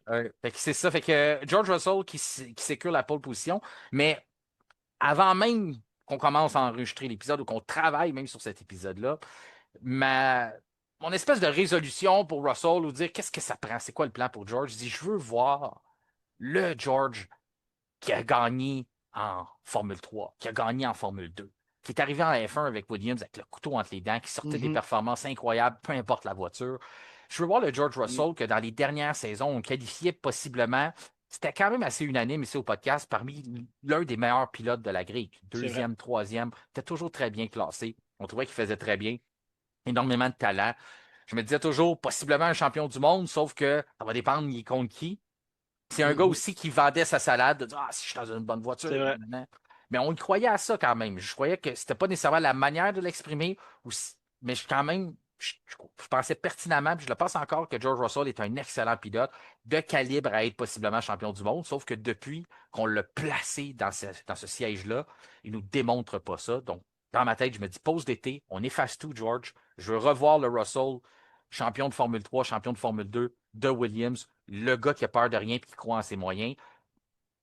Je trouve que c'est un bon départ d'aller chercher la pole. Vois-tu la même façon pour toi que ça passe ou ça casse un peu pour lui en fin de semaine? Parce que après une pause d'été de 3 semaines, que tu as tout eu le temps de mettre ça à neuf, de repenser à zéro, tu peux pas arriver à Zandvoort, avoir encore une mauvaise performance, puis dire ah, j'ai une semaine pour commencer. Puis c'est un peu dire c'est fini. Là. Il ne va pas revenir cette année. Il ne sera pas capable de se relever de ça. Il faut vraiment que ça soit le départ de nouvelle saison pour George, puis il n'a pas le droit à l'erreur d'ici la fin. Non, tout à fait. Puis surtout que Mercedes n'a pas montré beaucoup de fiabilité.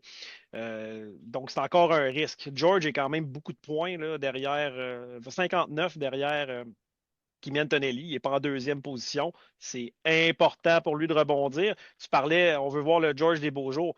Le pilote qui aurait gagné à sa première course avec Mercedes si son équipe n'avait pas échappé la balle au bon, Mhm. avait coiffé Valtteri Bottas de belle façon, pilote d'expérience qui a signé des pôles et gagné des victoires pour l'écurie. Il n'y avait aucun complexe. Donc, Russell, on veut le voir rebondir au nom du sport. Tu sais, puis en même temps, ben, moi, j'ai une gageure là-dessus, là, hein, fait que c'était super important. Non, salutations à Dominique. Cela dit, Oui, mais ça a fait du bien. Il s'est fiancé durant la pause d'été, comme on a évoqué plus tôt. Et je pense que peut-être ça, en même temps, ça lui a donné un regret de vie. Il a mentionné ça lorsqu'il a signé sa pole. Donc, c'est peut-être une certaine motivation. Mais oui, il faut qu'il rebondisse parce que même s'il ne gagne pas le championnat, exemple, parce que Antonelli est assis quand même sur un bon coussin de points. Mais comme on a parlé de fiabilité, ça peut disparaître dans le temps de le dire, hein. Quelques courses et ça peut être fait. Mais même s'il ne gagne pas le championnat, dans l'optique où ce que la fiabilité sera au rendez-vous pour les deux voitures, ben c'est bon qu'il reprenne le dessus sur son coéquipier pour au moins peut-être se motiver pour la saison suivante. On ne sait pas s'il va avoir une voiture pour gagner la saison suivante. Il va faire probablement qu'elle va être compétitive, là, mais c'est peut-être sa seule chance qu'il a. Donc, il faut vraiment qu'il aille chercher toutes les occasions. Et oui, il se doit d'être impérial. Puis Mercedes doit lui donner une voiture fiable aussi. Moi, je vais un peu dans la même veine que toi. Je vais peut-être aller plus loin. Tu me dis si je dépasse ce que toi tu veux dire, mais moi, je vois il doit sauver son image aussi. Parce Oui, que c'est vrai. c'est correct, ça va peut-être faire perdant, mais en même temps, je pense pas. De dire, tu vas peut-être perdre le championnat cette année, ou possiblement perdre Mhm. le championnat, mais tu as encore le contrôle de comment tu vas le perdre. C'est vrai. Puis quelle image qui va rester aux gens? Parce qu'on a toujours la mémoire courte. On va se rappeler possiblement plus des dernières courses de la saison que des premières. Mhm. Puis là, on va peut-être oublier de dire, ouais, son début de saison, ça avait été meilleur, il aurait été champion du monde. On dira ça. Mais là, si on dit sa saison complète, on n'ira même pas là, on va dire, ah, c'est pas un champion. Ah, il a laissé tomber. Ah, il s'est fait battre par un adolescent. C'est quasiment ça, là, quand on va regarder les photos. On dit, c'est un jeune qui est sorti de l'école qui est venu le battre. Ça sera vraiment pas beau pour son histoire, pour ce que, du moins, la réputation qu'il avait commencé à bâtir, George. Je le répète encore, un gars qui a gagné dans les catégories inférieures, qui est Mhm. arrivé comme un gars aspirant à devenir champion, étant le prochain dans la relève, le choisi par Mercedes. Finalement, Antonelli est venu brouiller un peu les cartes, arrive, saisit le championnat aussitôt que Mercedes se remet à gagner. Puis là, après ça, ben, c'est dans quelles circonstances George va avoir laissé cette opportunité-là filer. Je pense qu'il y a encore le temps de rattraper ça, surtout avec justement décrochant une pole position. Oui, il a été très bon depuis le début de la saison dans les sprints, mais se devait d'avoir un bon résultat en partant. C'est ce qu'il a réussi à faire aujourd'hui en allant chercher cette pole position-là. Tu parlais du côté que c'est fiancé. Ouais. Beaucoup ont mentionné, même lui, ah, c'est ça qui a aidé. Est-ce que Bon, c'est là, pas. Non, non, non, mais je dis pas ça, mais est-ce que c'est pas plus. là. Est-ce que c'est pas plus que Max Verstappen a continué de rester marié avec Red Bull, que c'est pas venu enlever un peu de pression sur George aussi? Qu'on tasse pas un peu. Peut-être aussi, c'est vrai. Ouais. Pas Qu'on faux. tasse pas un peu ce côté-là de dire, ah, est-ce que tu te bats pour ton volant? Oui, tu as une année d'option, mais on peut t'enlever ça. Tout le monde y pose la question. Verstappen. Finalement, Verstappen décide de rester chez Red Bull. George, ça tombe à point pour lui, là, de ne pas avoir ça au-dessus de la tête. Il n'y a pas besoin de ça, une distraction de plus, là, j'imagine, en ce moment, là. Oui, surtout que l'année dernière, il y avait la distraction de renouvellement de contrat éternel, là. Exact. Mais non, tu as raison. C'est vrai, j'avais pas vu ça de cette façon-là. Puis j'ai bien aimé ton choix de mots, là. Sauf que, toujours est-il que oui. Ben, en même temps, la nouvelle, ça fait pas si longtemps qu'elle est tombée. Donc, juste avant Puis ils ont bien fait ça, Red Bull, hein, avant le Grand Prix À Zandvoort, oui. à Zandvoort. Bon, c'est de saveur locale. Mais oui, ça peut enlever une certaine pression. Donc, on le sait que lorsque les pilotes ont moins de pression, le petit sentiment de légèreté, on est capable d'aller à son plein potentiel. Donc, ouais, non, sérieusement, chapeau. Ça assure J'adore mon bon sens. ça assure son avenir à court terme avec Mercedes. C'est Donc vrai. là, il peut vraiment se concentrer sur les performances. Est-ce que c'est ça qui est derrière tout son début de saison? Je pense pas. Juste que à un moment où il a vraiment besoin d'être concentré sur ses performances, ça va peut-être sûrement l'aider de savoir que l'année prochaine, il va être encore chez Mercedes et de savoir même qu'il va peut-être avoir une deuxième chance de capturer un titre. Parce que c'était peut-être pas le cas aussi si jamais il n'y a jamais rien de sûr, mais c'est sûr que si tu n'es plus dans une Mercedes, tu sais pas encore t'es où. Tu te ramasses, mettons, on va dire dans une Aston Martin l'an prochain, tes chances d'avoir un titre diminuent de beaucoup, là, à moins d'un Mhm. grand revirement de situation. On dit que c'est serré, parle de pression, mais disons que la pression, peut-être à l'arrière, contractuelle, sa vie amoureuse, tout ça s'est tassé. Mais en piste, il y a encore énormément de pression. On regarde les écarts aujourd'hui là, de la séance de qualification. Là, c'était très, très près. Là. Des qualifications comme on les aime, François. Les Mhm. écarts des 4 premières voitures, c'est minime. Là. N'importe qui aurait pu avoir possiblement une pole position aujourd'hui. Il est arrivé devant, il a devancé la McLaren de Lando Norris, mais ça aurait très bien pu être une McLaren en tête aujourd'hui aussi.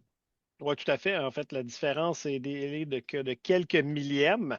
Et si on y va avec le 1 à 4, c'est quoi? C'est quelques centièmes dans le fond, même pas un dixième.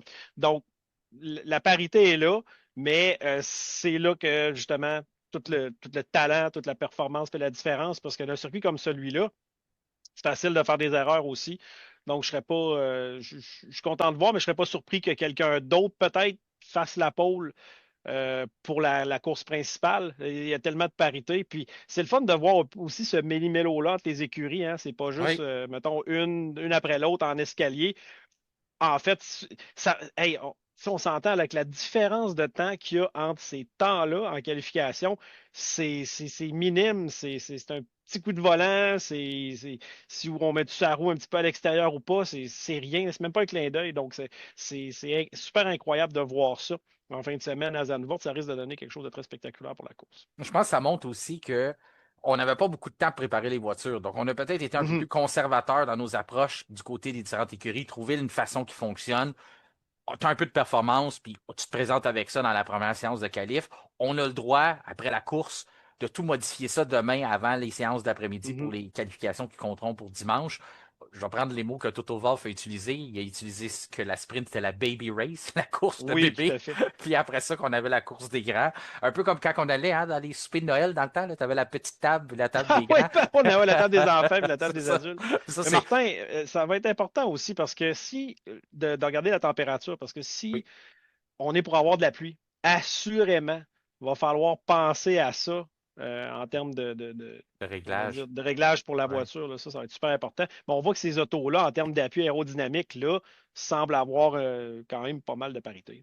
Oui, puis le fait qu'on n'a pas connu la pluie encore. Donc, on C'est doit vrai. avoir ça en tête. Si tu peux faire le compromis de dire, ben moi, j'y vais avec plus d'aéro. Sur un circuit comme ça, c'est quand même, ça va te pénaliser, mais pas autant que si tu choisis, admettons, de dire, ben moi, je vais y aller avec un très agressif sur l'appui aérodynamique à Spa, parce que je pense qu'il va Ouais. pleuvoir. Finalement, il pleut pas. C'est arrivé dans les années passées, puis Ouais. là, tu te fais complètement larguer. Je pense que le compromis à Zandvoort se fait mieux, mais tu fais bien Ouais. de l'impliquer qu'on pourrait voir des équipes sacrifier un peu de vitesse le samedi, puis se dire, Mhm. ben, dimanche, dans la pluie, sauf qu'en même temps, la position en piste à Zandvoort est tellement importante. C'est pas l'endroit qui est facile à dépasser.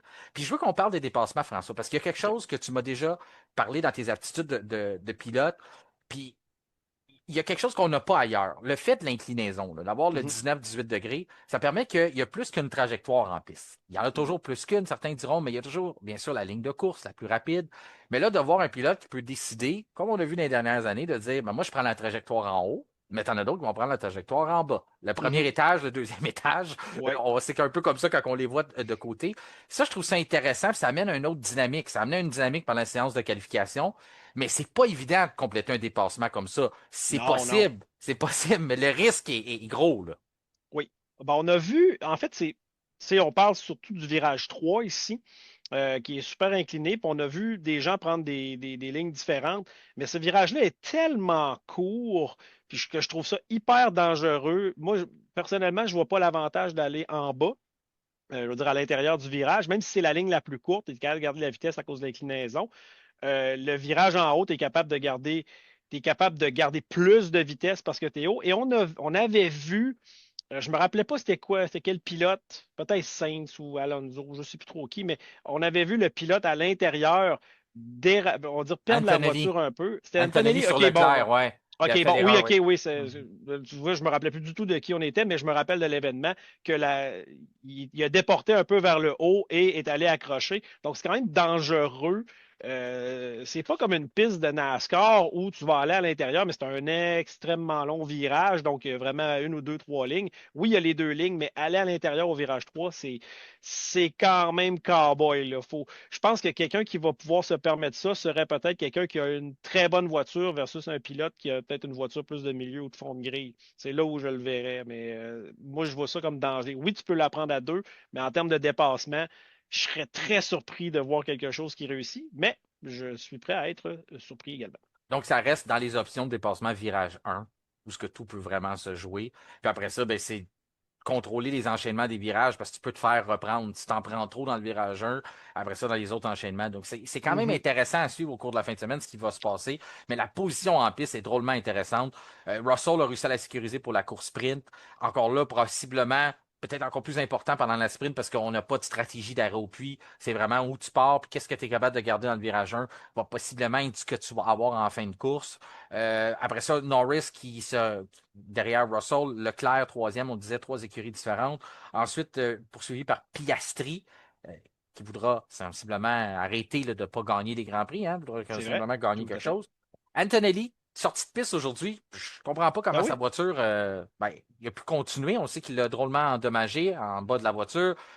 Perte d'appui aérodynamique, on dit 25 points de son côté. De l'autre côté, on dit, Toto Wolff va dire, on a tout réussi à patcher ça, à Oh, mettre du tape, puis c'était quasiment comme parfait après. Deux versions un peu contraires. Anthony disait que, oui, gros problème, j'avais une grosse perte d'appui. Puis selon Toto Wolff, son écurie avait réussi à réparer ça. Du moins que du côté confiance, ça a probablement affecté beaucoup Kimi. Tu parlais justement de son accident la dernière fois qu'il avait tenté un dépassement. Là, il prenait un mhm. autre angle justement d'attaque dans ces fameux virages-là inclinés. Perte de contrôle de la voiture, s'en va dans le sable, dans la roche, peu importe ce qu'il fait. Réussi à récupérer la voiture, pas frapper le mur, l'emmener plus loin, mais ça a laissé probablement des séquelles sur un circuit où tu dois prendre énormément de risques et être en confiance. Oui, ben, c'est drôle que tu en parles parce que je pensais aussi à l'accident de Stroll, je pense que c'était l'année dernière. Le circuit est quand même assez étroit. Oui, il faut que tu prennes un maximum de risques, mais si tu vas juste au-delà de la limite, tu le payes cash, là. Pour ce qui est d'Antonelli, ben, je pense que c'est une belle aventure dans le gravier, là. Ça fait mal. Cela dit, il faut prendre ces risques-là, sinon tu iras pas. Je pense que justement, Russell a pris le maximum de risques en dedans des limites on va dire, en dedans des limites point barre, là. Et puis c'est ça qui a donné la pole. Beaucoup d'accidents, je pense, vont survenir en fin de semaine, justement parce que les gars vont devoir pousser. François, une fois qu'on a vu les voitures prendre la piste, autant dans les essais libres que Mhm. pendant la séance de qualification sprint, je me suis dit, Red Bull a fait une bonne affaire de signer Max Verstappen tout de suite. Ça aurait Ouais. peut-être être- J'ai l'impression que ça aurait pu être drôlement difficile de le signer après ce qu'on va vivre à Zandvoort. Red Bull nous a habitués avec une tendance. Je sais qu'il y a simplement eu une séance d'essai libre. Normalement, on a besoin d'un peu plus de temps du côté des l'écurie autrichienne. On réussit à récupérer une situation dans la journée du samedi. On va avoir une deuxième chance avec une autre séance de qualif, le parc fermé qui va s'ouvrir. Mais c'est mal parti, là. On n'est pas très compétitif. La voiture ne répond pas vraiment bien. L'équilibre n'est pas nécessairement là. Tu sais, Verstappen et je n'ai pas son classement. Je l'ai ici. Je sais pas. Sixième. Sixième. J'ai pas l'impression qu'il a jamais été un facteur pour une pole. C'est un circuit qu'il maîtrise très, très bien. Il est chez lui, il est devant Oh ses oui. partisans, gonflé à bloc d'une signature de contrat. J'ai vraiment l'impression que Red Bull, le fait qu'on n'a pas apporté d'amélioration, oui, le fait que ses sprints, on le mentionnera jamais assez, ça fait peur aux écuries d'emmener quelque chose de nouveau. On a quand même décidé du côté de Red Bull de dire on va investir, on va donner des nouveaux uniformes à nos pilotes, on va avoir des uniformes spéciaux. Mais c'est pas ça qui va nous aider en piste, là. On a décidé de rien mettre sur la voiture.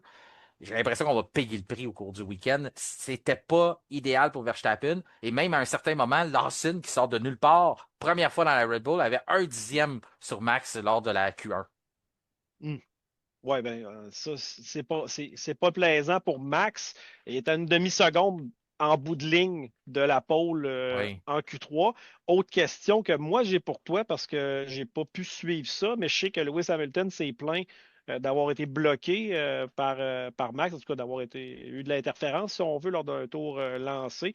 Donc, on sait que s'il y en a un qui va être vocal à ce sujet-là, ça va être Lewis Hamilton parce qu'il J'ai il a été de l'autre ouais, il est de l'autre j'ai vu côté. j'ai vu la situation, puis Mhm, j'ai eu l'impression que j'ai pas encore le document exactement pourquoi la FIA a décidé de ne pas pénaliser Max mhm, là-dessus, sauf que j'ai trouvé que Hamilton a abandonné très vite. Dans le sens ouais. que peut-être que la télémétrie aurait pu plus démontrer à quel point il était pénalisé s'il avait poursuivi sur son aire d'aller, mais tout de suite, il a levé le pied, il a dit trafic, j'ai été bloqué, puis il a tout de suite commencé à peser son contrôle, puis après ça, s'en aller au puits. Je dis pas que ça change nécessairement, que dans le livre de règlement, il dit mais j'ai l'impression que il a été vite à la vendre sur le micro, mais il aurait peut-être dû à la vendre un peu plus, de dire j'ai vraiment été pénalisé. Il a eu l'air d'un gars qui tout d'un coup s'est mis à rouler vite pour rien, a rencontré du trafic, puis a dit j'ai été bloqué, je m'en vais à la maison. Il n'était pas nécessairement, peut-être que c'est ça que la FIA n'a pas réussi à démontrer qu'il a été Mhm, vraiment pénalisé, ou on n'avait pas les chiffres pour montrer qu'il y a eu un gros écart de vitesse parce que t'allais vite, puis finalement, c'est peut-être là qu'on a décidé mhm. de pas trancher. Le fait que les deux pilotes, ça, j'aime pas ça, mais on l'a vu par le passé, le fait que les deux pilotes ont passé la SQ1 aussi. Ça, des fois, on voit ça. Les deux ont survécu, fait que c'est pas grave, ils se sont pas bloqués.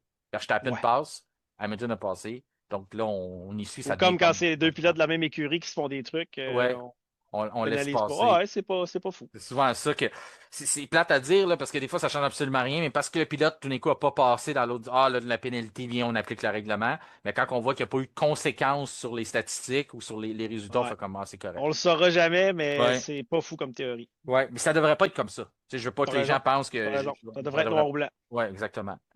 Puis pas faire de mauvais jeu de mots, mais oui, ça devrait être noir ou blanc, puis ça devrait. Je sais pas pourquoi je vois là. Mais ça devrait être comme ça devrait être réglé exactement quand tu changes. Un hors-jeu au hockey, c'est un hors-jeu. Mhm. Fait que Tout ça à fait. devrait être. Si t'as fait une pénalité, t'as fait une pénalité. Ensuite, en arrière de Verstappen, ben, on le disait, Hamilton, pas la meilleure, c'est pas le meilleur retour au travail pour lui. Comprenait pas où la performance s'était envolée après justement ces séances-là et pendant la qualification. Gasly, qui est à l'arrière, qui faisait très bien avec les améliorations de la Ouais. voiture alpine. Bortoletto, Audi, qui apporte pas d'amélioration au week-end, mais qui semblait complètement en feu sur ce circuit-là. On a compris quelque chose pendant la pause d'été du côté d'Audi. À surveiller au cours du week-end, on pourrait bien marquer des points, du moins, au moins pendant la sprint. Ensuite, suivi par Lindblad qui réussit à devancer son coéquipier Lawson qui est dans une Red Bull en fin de semaine. Ben oui. Lawson a bien failli passer dans le top 10. Finalement, il n'en manquait pas gros. Cherchait où ce que la performance s'était envolée lui aussi. Tsunoda, je trouve qu'il a bien fait Yuki Tsunoda quand même. Tout à fait. Il sort de Bravo, nulle. Tsunoda. Ben, il n'a pas jamais conduit ces voitures-là et il est tout de suite en arrière de Lawson. Un Euh, centième. un C'est centième. pas n'importe quoi, là. Puis je trouve que Racing Bulls n'a pas perdu parce que c'est probablement c'est ce qu'on a là, dans l'année. Lawson qui est pas loin de Lindblad, donc d'avoir Tsunoda très près de lui quand même en frais de position. J'ai trouvé que dans l'ensemble, il a très bien paru Yuki. Peut-être la voiture se prête mieux à son style aussi, on ne sait pas. Mhm. Colapinto qui faisait bien malgré qu'il n'y avait pas toutes les améliorations que son coéquipier. Hülkenberg, Ocon qui faisait bien aussi devant Berman, c'est rare qu'on voit ça. Mhm. Albon, Berman qui dit que c'est la voiture la plus lente qu'il a. Ensuite, Saints, Stroll, Bottas, Perez, Alonso, il faut le mentionner, les ailerons ne fonctionnaient pas du côté d'Aston Martin, donc ça nuit non Ouais, seulement à l'apport énergétique de la voiture, dans le fond, le côté hybride, si on baisse pas les ailerons, mais on traîne de la traînée qu'on n'a pas besoin, c'est on fait sûr. forcer aussi le volet électrique, donc c'est pas nécessairement, faut pas évaluer la performance d'Aston Martin aujourd'hui, du moins si vous voulez évaluer leur fiabilité, c'est correct. Ils n'ont pas été fiables, mais du niveau performance brute, c'est peut-être un peu. Faut se laisser encore un peu de temps voir. Du moins, le moteur Honda, selon Stroll, répond beaucoup mieux. On le sent tout de suite qu'on a plus de puissance. Donc, ça reste de voir comment on peut développer là-dessus et continuer d'en extraire. Si on parle de la pole position, on va y aller tout de suite pour la pole pour demain. Ta prédiction, François, est-ce que George Russell va réussir à récidiver ou comme tu mentionnais un peu, on a tellement de joueurs possibles, quelqu'un va venir un peu brouiller les cartes pour Mercedes? Je vais me lancer pour Lando Norris. Lando Norris, c'est un bon choix. Je vais y aller avec Oscar Piastri. Moi aussi, je crois que McLaren doit faire quelque chose. Je ne veux pas faire comme toi, donc je vais choisir un autre Non, tu orange fais bien. papaye. Je vais y aller avec Oscar Piastri pour la pole, pour le Grand Prix de dimanche. Ça a été encore une fois un plaisir, François, de faire ça, décortiquer un peu ce week-end qui se prépare pour nous. Le premier du retour de nos vacances, du retour des Mhm. vacances de la Formule 1. Donc, bien hâte de vivre ça et d'en parler lundi avec Simon Bachand. On va être là pour faire notre retour sur le week-end aux Pays-Bas. Mais entre-temps, toi, je te souhaite de passer un excellent week-end de course, de profiter de ce Grand Prix, de ce dernier Grand Prix dans les dunes de Zandvoort. Ben, pareillement, puis pour ceux qui veulent aller voir ça, Gilles Villeneuve, 1979, Zandvoort, le trois roues, le dépassement sur Alan Jones, c'est du pur bonbon. Alors, bonne fin de semaine à tous, puis merci encore, Martin, de m'avoir accueilli lors de ce balado. Ça a été un plaisir, François. À bientôt. C'est ce qui conclut notre épisode du vendredi 21 août. Notre prochain rendez-vous sera lundi avec notre retour sur le week-end de course aux Pays-Bas à Zandvoort. Mais d'ici là, je vous invite à nous rejoindre sur les différents réseaux sociaux, notamment sur Facebook, Instagram ainsi que LinkedIn, et à vous abonner à nos chaînes Spotify, YouTube, Amazon Music, et bien sûr appuyer la petite cloche, question de recevoir une notification lors de la publication des nouveaux épisodes. Mon nom est Martin Simon, Simon avec un C. Je vous remercie de faire confiance au FR Podcast et je vous souhaite un excellent week-end de course.